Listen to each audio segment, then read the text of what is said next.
everyone. O level වලට ලකුණු 5ක්. ලේසියෙන්ම ගන්න පුළුවන් ප්‍රශ්නයක් ගැන තමයි කතා කරන්නේ. WH questions වල. මීට කලින් ඔයගොල්ලෝ classroom එකේ ඉගෙනගෙන ඇති WH questions. හැබැයි කොහොමද මේ WH questions වල නිවැරදිව භාවිතා කරලා ලකුණු 5ම ගන්න කියලා අපි බලමු. Right. මෙතන තියෙනවා questions 6ක්. WH questions 6ක් තියෙනවා. What, why, where, how many, who, when. Then මේ question එක පහුගිය O level වලට ආපු question එකක්. ඒකට අපිට පහසුයි මේ questions word නිවැරදිව කොහොමද අපි use කරන්නේ කියලා බලන්න. Right. මේක dialogue එකක්. ඔයගලන්ට පේනවා මේක dialogue එකක්. Right. අපි කියවලා බලමු. Someone. Times have you been to Sinharaja? Times have you been to Sinharaja? Sinharaja වලට ගිහින් තියෙනවද වගේ question එකක් තමයි අහන්නේ. දැන් ඕගොල්ලෝ ඉංග්‍රීසි බැරිම කෙනෙක් වුණත් මෙන්න මේ ටිප් එක භාවිතා කළොත් ඕගොල්ලන්ට නිවැරදි ආන්සර් එක තෝරගන්න පුළුවන්. අපි දෙවෙනි එක බලමු. දෙවෙනි sentence එක මොකක්ද කියලා තියෙන්නේ කියලා. Well, I have been there many times, right? මම මෙතන underline කරනවා many times කියන එක. මොකද්ද මම underline කරේ මෙතන many times කියන එක. Many times කියන්නේ කිහිප වතාවක්. Right? කිහිප වතාවක් කියන එක. එතකොට මේ වගේ උත්තරයක් දෙන්න question එක මොකක් වෙන්න ඕනේද? කිහිප වතාවක් ගිහින් තියෙනවා. එහෙනම් මෙතන එන්න ඕනේ කී පාරක් ඔයා සිංහරාජ වලට ගිහින් තියෙනවද කියන එක. කී පාරක් සිංහරාජ වලට ගිහින් තියෙනවද කියන. එතකොට ඔන්න අපිට WH questions දීලා තියෙනවා මෙතන. අපිට where කියන එක use කරන්න බෑ. Where times have you been to Sinharaja? ගැලපෙන්නේ නැහැ. Right? එතකොට කොපමණ වතාවක්ද කියන එක අනික දැන් අපිට මේකෙන් තේරුම් ගන්න පුළුවන් many times කියන එකෙන් කිහිප වතාවක් කියන එකෙන් කොපමණ වතාවක්ද කියන එක ඔන්න අපි guess කරා. එහෙනම් අපේ answer අපිට මෙතන තෝරගන්න පුළුවන් how many කියන එක. එතකොට අපිට number 4. අපි number එක මෙතන දාමු. Number 4. Right? Okay. How many times have you been to Sinharaja? ඔන්න ඊළඟ part එකට එනවා. Well, I have been there many times. මම කිහිප වතාවක් ගිහින් තියෙනවා. Right? ගැලපෙනවා. Okay. Go to the next sentence here. Is that so? එහෙමද? Is that so? එහෙමද? Did you go there last? ඔයා අන්තිමට ගියාද වගේ තේරුමක් තමයි මේකෙන් එන්නේ. Right? අපිට පහසුයි ඊළඟ part එකේ ඊළඟ sentence එකේ මේකේ තේරුම හොයාගන්න. Right? During the August holidays.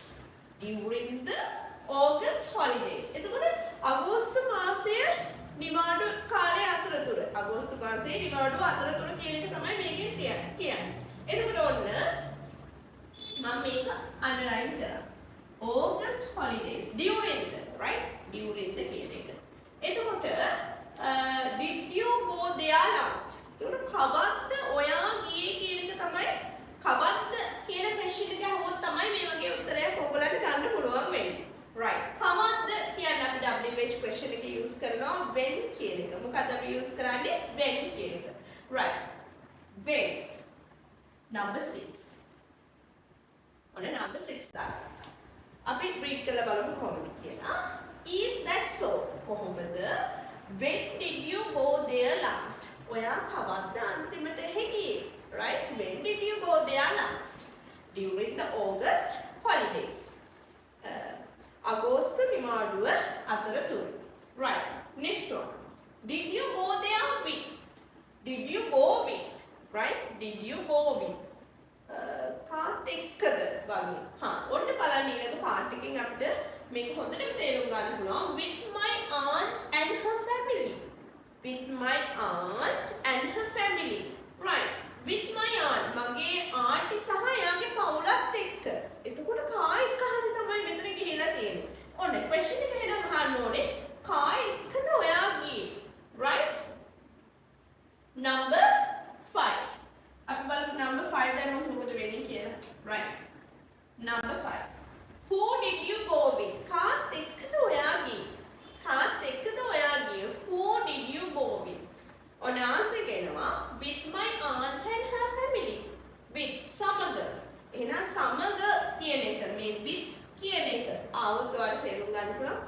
එක්ක හරිද ගේ කියන එක ඔයගොල්ලන්ට ගෙස් කරන්න පුළුවන්. ඒක ලේසි පහසුවෙන්ම ඔයගොල්ලෝ දන්නවා නම් who කියන්නේ කවුද කියන එක මේ ආන්සර් එක සිලෙක්ට් කරගන්න. next one. Does your aunt live ජීවත් වෙනවා. Does your aunt live ජීවත් වෙනවා right? ඊළඟ පාර්ට් එකට යමු. in Deniyaය ඒ කියන්නේ දෙනියාය කියන්නේ අපි හිතමු නගරය. එහෙනම් නගරයක් උත්තරයට එන්න සහ මෙතන live කියන එක ඔයගොල්ලන්ට පේනවා දීලා තියෙනවා. එහෙනම් කොහෙද ඔයාගේ ආන්ටි ජීවත් වෙන්නේ? කොහෙද කියන්නේ අපි කියනවා ඉංග්‍රීසි වලින් මොකද්ද? where කියන එක. where right? number 3 right? number 3. Where does your aunt live? ඔයාගේ aunt කොහෙද ජීවත් වෙන්නේ? in Deniyaය. ඔන්න ගැලපුණා. එහෙනම් මෙන්න මේකෙන් අපිට හොයාගන්න පුළුවන් වුණා මොකද්ද? මෙතෙන්ට එන්නේ where කියන එක කියලා. right. Very close to Sinharaj. Sinharaj වලට ළඟයි කියන එක කියන්නේ. ඔන්න ඊළඟට ඔයගොල්ලන්ට එනවා මොකද්ද? space එකක් fill කරන්න. Do you ask all these questions? Do you ask all these questions? ඔයා මේ ඔක්කොම ප්‍රශ්න අහනවා. right? අපි බලමු මොකක්ද උත්තරේ කියලා. Well, I have never been to Sinharaj. මම කවදාවත් සිංහරාජ වලට ගිහිල්ලා නැහැ. එහෙනම් ඔන්න ඇයි ඔයා මේ ප්‍රශ්න අහන්නේ? ඇයි කියන question එකක් ගොඩ නැගෙනවා. right? එහෙනම් ඇයි කියන්නේ මොකක්ද? අපි කියන්නේ why කියන එක number 2. right?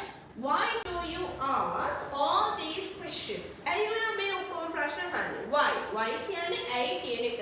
එතකොට මේ මෙතන පාර්ට් එකෙන් ඔයගොල්ලන්ට තේරුම් ගන්න පුළුවන් මේකට එන්නේ ඇයි කියන එක. මොකද උත්තරේ දෙන්න තියෙනවා I have never been to Sinharaj. මම කවදාවත් සිංහරාජ වලට ගිහින් නැහැ. ඒක නිසායි ප්‍රශ්න ටික අහන්නේ. right. I want to go there. ඔන්න මට යන්න ඕනේ කියලා කියනවා. Is the best route to take? මොකද්ද හොඳ රූට් එක යන්න කියන එක තමයි මේකෙන් අදහස් වෙන්නේ. I'll tell you. මම ඔයාලට කියන්නේ. එහෙනම් මොකක්ද කියන්නේ? අපි මොකක්ද කියන්නේ කියලා මොකද්ද? What කියන එක. number 1. right. What is the best route to take? I'll tell you. Let's first drink this cup of tea. අපි මුලින්ම මේ cup of tea එක බොමු. ඔන්න මේක WH questions. මෙතෙන්දී ඔයගොල්ලන්ට exam එකට ආවොත් මේ වගේ question එකක් ලකුණු 5ක් ගන්න පුළුවන්. ලකුණු 5ක question එකක් කරන්න තියෙන්නේ හොඳට read කරන එක. පළවෙනි sentence එක විතරක් කියවලා ඔයගොල්ලන්ට answer එක එකපාරට guess කරන්න අමාරුයි. right? ඒක නිසා ඊළඟ ඒකේ තියෙන answer එකක් ඊළඟ next sentence එකක් කියවන්න ඕනේ. කියවුවාට පස්සේ ඔයගොල්ලන්ට guess කරන්න පුළුවන් මොකද්ද? හරියටම answer එක කියලා චූටි words ටිකක් තියෙන මතක තියාගන්න. right? මේක මේ විදිහට හරියට කරන්න practice at home. so මම හිතනවා හොඳ ලකුණු ප්‍රමාණයක් ඔයගොල්ලන්ට ගන්න පුළුවන් වෙයි කියලා.